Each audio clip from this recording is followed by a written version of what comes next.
Classique. 7h30, 9h, la matinale de Radio Classique avec Guillaume Durand.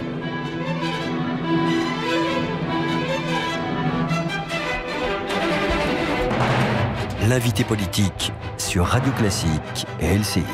Je suis ravi de vous retrouver avec Jean-Marie Le Guen, qui est ministre des Relations avec le Parlement. Les questions sont nombreuses ce matin. Est-ce que nous sommes une matinée de guerre des religions ? Jean-Marie Le Guen. Oh, je ne le crois pas, mais nous sommes effectivement dans une période où le terrorisme agit... Symbole chrétien, dit Emmanuel Valls, donc on est dans une guerre des religions. Non, mais qu'il y ait des gens qui veuillent déclencher une guerre des religions et que ce soit Daesh, le but de Daesh, à la fois une guerre contre l'Occident et en l'occurrence contre les religions chrétiennes d'une façon générale, c'est absolument certain. Mais nous ne sommes pas dans une guerre de religion.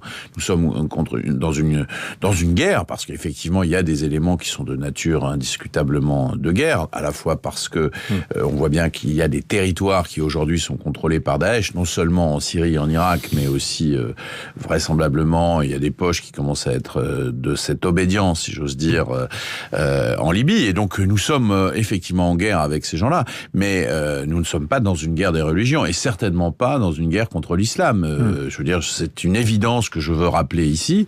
C'est mais que moi je vous parlais pas de vous, moi je vous parlais d'eux. Par exemple, quand ils égorgent des gens qui sont probablement chrétiens sur une plage, tout le monde a vu ces images, enfin tout le monde a entreaperçu ces images atroces. Mais vous savez qu'ils égorgent des chrétiens, ils égorgent des yazidis, ils égorgent des chiites, ils égorgent des Kurdes, ils égorgent absolument toute personne qui n'est pas dans leur totalitarisme. C'est-à-dire... Les gens qui nous écoutent ce matin, Jean-Marie Le Guen, se demandent comment on a pu à la fois Ils brûlent vivant un Jordanien, un pilote jordanien. Donc je veux dire, ce sont des terroristes globaux donc leur prétention religieuse ridicule si c'était pas horrible et dramatique, ne doit pas nous cacher. Ils sont d'une nature totalitaire. Église chrétienne dans une commune qui s'appelle Villejuif. Non, attendez, il y a absolument aucun doute. Ah, mais je n'ai pas dit que c'était un hasard. Eux veuillent déclencher une guerre de nature religieuse de façon à essayer de ramener à eux ce qui serait totalement délirant, la population musulmane, sunnite, etc.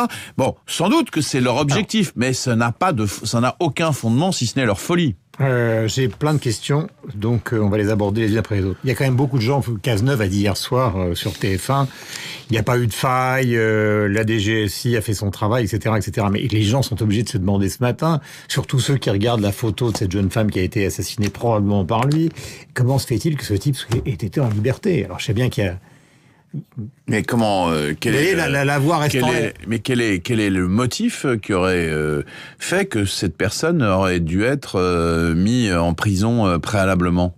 Je veux dire, il y a un moment, si vous voulez, pour moi, on est en train de parler de la loi renseignement. Et déjà, quand on commence à bouger un tout petit peu le critère, on entend un certain nombre de gens... Le Patriot Act aux États-Unis, à partir du moment où il y a de soupçons, il y a prison. Mais on n'est pas du tout dans le Patriot Act et on n'a pas du tout l'intention.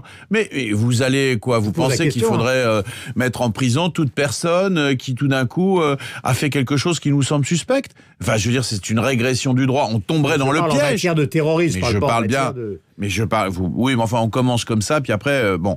Mais attendez, non, mais il est hors de question d'être dans une situation c'est justement le piège dans lequel ils veulent nous faire tomber. Il y a le piège religieux, puis il y a le piège de l'affrontement, de toutes les suspicions, et qui ne nous garantirait en rien. Où est-ce qu'on s'arrêterait ? Où est-ce qu'on s'arrêterait dans la mise sous contrôle pénitentiaire, en quelque sorte, de tout suspect ? Enfin, je veux dire, c'est l'histoire. Vous connaissez très bien notre histoire. Vous savez que la théorie des suspects, c'est une police qui a existé sous l'Ancien Régime, par exemple, qui n'a jamais marché. Mais par contre, qui a été un attentat aux droits de chacun d'entre nous, d'une façon considérable. Mais beaucoup de gens peuvent considérer que s'il a des alliés, alors on parle d'un allié qui serait en Syrie, quelqu'un qui serait recherché actuellement, mais enfin...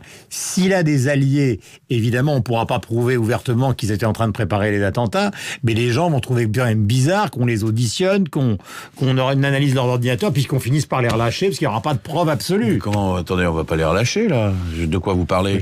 Non, mais il est absolument... C'est pas la problématique de la preuve absolue, parce qu'on n'en est pas là. C'est tout simplement un certain niveau de preuve. Je pense que, par exemple, les incriminations qui ont été mises dans les lois antiterroristes, puisque nous avons fait évoluer le droit pénal, pénal. Nous avons notamment créé le délit de participation individuelle à une entreprise terroriste, puisqu'avant, on était essentiellement, il fallait qu'il y ait une sorte de réseau. Maintenant, nous avons créé une incrimination qui est assez large et qui est d'ailleurs utilisée par les magistrats antiterroristes de façon adéquate. Mais encore une fois, prétendre dire que nous pourrions enfermer toute personne que nous suspecterions et que ceci amènerait un risque zéro n'existe pas. Pas de Patriot Act. Ah, ça, c'est tout à fait clair qu'il n'y a pas de Patriot Act, mais je vous remercie de votre question parce que ça permet de faire la différence entre une démocratie qui tient à ses valeurs et qui a le sens de l'efficacité des politiques publiques. L'Amérique, c'est une démocratie. Hein. Oui, d'accord, mais ils ont aussi des attentats, à Boston notamment. Et donc, vous voyez que le Patriot Act, c'est pas non plus un bouclier. Par contre, c'est une atteinte contre le droit d'un certain nombre d'Américains. Et de principes démocratiques. La loi, justement, sur le renseignement, la loi sur le dialogue social, est-ce que vous avez une majorité encore pour faire passer tout ça? Oui, bien sûr.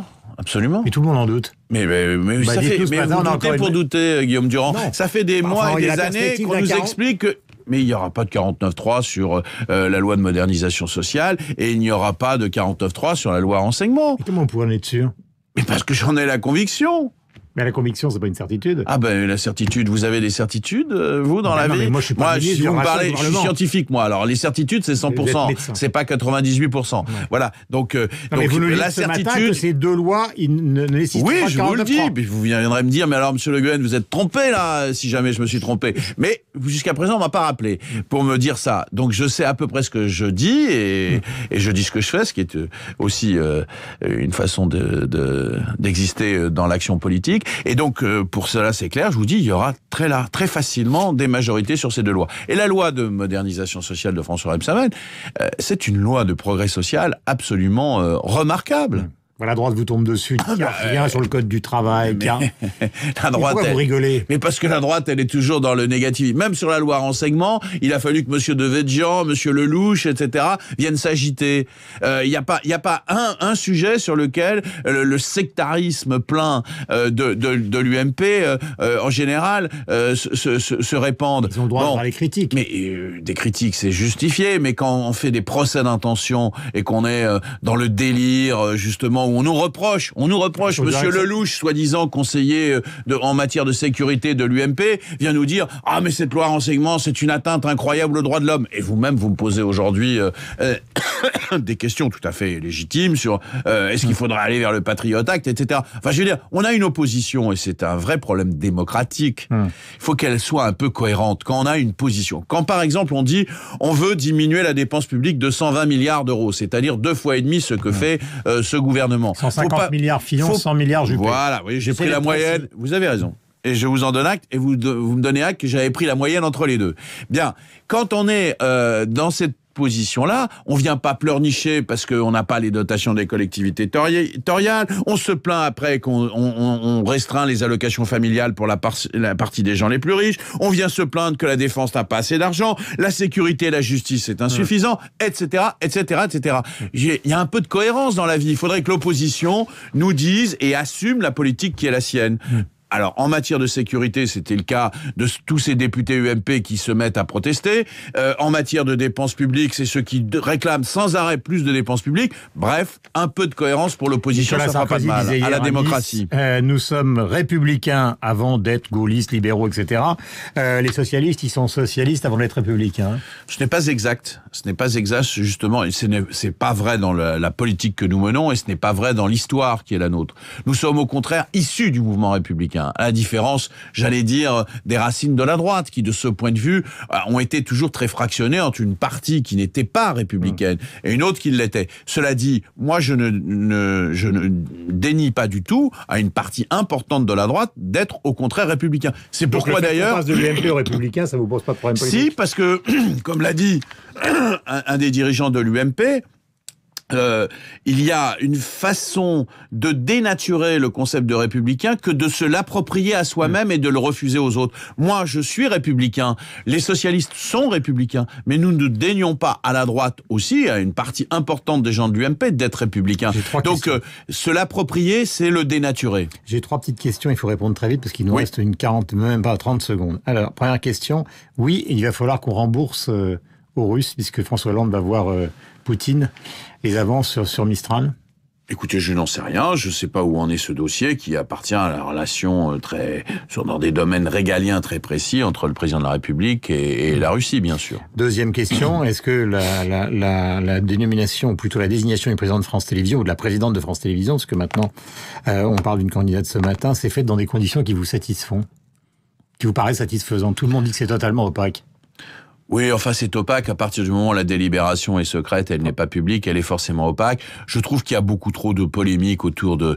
Vous avez tapé sur Nicolas Sarkozy quand il désigne... Non, mais c'était une désignation du prince. Et là, mais pas du personne tout. ne sait rien. Il y a 9 personnes qui ont été nommées pour ça, 8 je crois, les membres du CSA, et donc ils désignent dans les conditions et selon les procédures qui sont les leurs. Si on pense qu'il faut améliorer... Ils sont pas en train de désigner le candidat de François Hollande? Ah oui, ça j'en suis certain, oui. Comment vous en êtes certain? Parce que je connais la pratique de ce gouvernement, je connais aussi la composition du CSA, et il n'y en est pas du tout sur cette pratique-là. Merci beaucoup. J'avais une troisième question, mais nous avons passé le temps, donc je la garderai pour la prochaine fois. Merci Jean-Marie Le Guen d'être venu. Merci. Vous êtes ministre des Relations avec le Parlement, je le rappelle. On va retrouver nos amis d'LCI et Sophie Poligny sur l'antenne de Radio Classique.